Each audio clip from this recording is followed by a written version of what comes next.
Hello all, lunch అయిందా? ఈరోజు మా లంచ్లో వెరైటీ వచ్చేసి ఆలుగడ్డ ఫ్రైను పొనగంటాకు పప్పు అండి. చూడండి, పల్లీలు బాగా వేయించుకొని ఉల్లిపాయలు కూడా వేసేసి ఆలుగడ్డ ఫ్రై కొంచెం డిఫరెంట్గా చేసుకుందాము.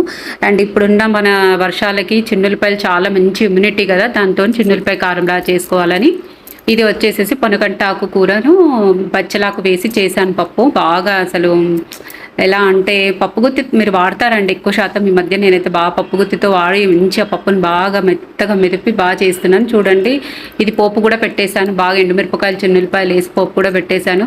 అండ్ మీకు మా పోపు గిన్నెది ఒక స్టోరీ చెప్పాలి. ఉదయింది అది పట్టుకునే తిరిగిపోయింది. నాకు తెలిసి ప్రతి ఒక్కరింట్లో ఇలాంటి పోపు పెట్టేది మూకుడు ఉంటుంది. ఇది వచ్చేసేసి నేను ఫ్లిప్కార్ట్లో తీసుకున్నాను. ఇవి గరిటెలు బాగున్నాయి కదా, మీకు నేను ఇస్తాను, లింక్ పెడతాను. ఈ రెండు తీసుకున్నాను, దోశకిను ఒకటి జస్ట్ ఫ్రైస్ అవి చేసుకోవడానికి బాగున్నాయి. ఫ్లిప్కార్ట్లో 100 రూపీసే.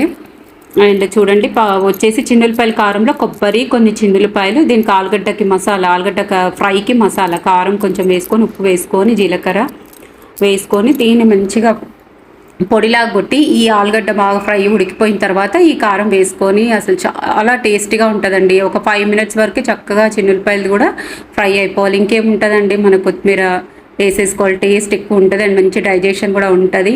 ఎంతమందికి ఇష్టం ఇట్లా కాంబినేషన్ ఆలుగడ్డ ఫ్రైను పప్పు వచ్చి పొనగంటాకు కూర బచ్చలాకు మిక్సింగ్ చాలా బాగుంటుందండి. కమింగ్ వీడియోలో చూపిస్తాను నేను